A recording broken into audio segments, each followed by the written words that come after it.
Hi friends, ಯಾವಾಗಲೂ ಒಂದೇ ಥರ ಚಿಕನ್ ತಿಂದು ಬೇಜಾರಾಗಿದೆಯಾ? ಹಾಗಿದ್ರೆ ಇವತ್ತು ಡಿಫ್ರೆಂಟಾಗಿ ಲೆಮನ್ ಚಿಕನ್ನ ಟ್ರೈ ಮಾಡೋಣ. ಲೆಮನ್ ಚಿಕನ್ ಮಾಡೋದಕ್ಕೆ ನಾನೀಗ ಒಂದು ಬೌಲ್ಗೆ ಅರ್ಧ kg ಚಿಕನ್ ತೊಗೊಂಡಿದ್ದೀನಿ. ಈಗ ಇದಕ್ಕೆ 1 ಸ್ಪೂನ್ ಉಪ್ಪು, 1 ಸ್ಪೂನ್ ಪೆಪ್ಪರ್ ಪೌಡರ್, ಸಣ್ಣಗೆ ಹೆಚ್ಕೊಂಡಿರೋ ಬೆಳ್ಳುಳ್ಳಿ, 1 ಸಣ್ಣ ಕಪ್ಪಷ್ಟು ಕೊತ್ತಂಬರಿ ಸೊಪ್ಪು, ಚಿಲ್ಲಿ ಫ್ಲೇಕ್ಸ್ ಹಾಗೂ ಆರಿಗ್ಯಾನೋ 1 ಸ್ಪೂನ್, 1 ದೊಡ್ಡ ಸ್ಪೂನಲ್ಲಿ ಎಣ್ಣೆ ಹಾಕ್ತಾ ಇದ್ದೀನಿ.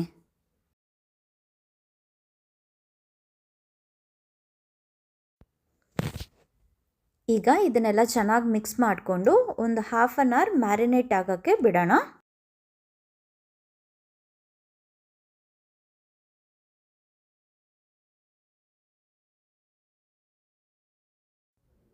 ಈಗ ಒಂದು ಬಾಣಲಿಗೆ ಸ್ವಲ್ಪ ಎಣ್ಣೆ ಹಾಕ್ತಾ ಇದ್ದೀನಿ.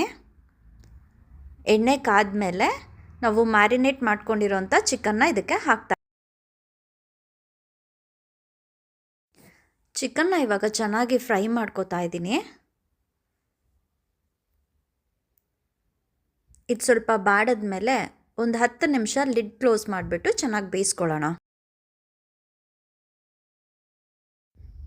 10 ನಿಮಿಷ ಆಗಿದೆ.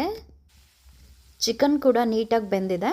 ಇವಾಗ ಇದನ್ನು ಒಂದು ಪ್ಲೇಟಿಗೆ ಸರ್ವ್ ಮಾಡ್ಕೋತಾ ಇದ್ದೀನಿ. ನೋಡಿದ್ರಲ್ಲ ಎಷ್ಟು ಈಸಿಯಾಗಿ ಲೆಮನ್ ಚಿಕನ್ನ ಮಾಡ್ಬೋದು ಅಂತ.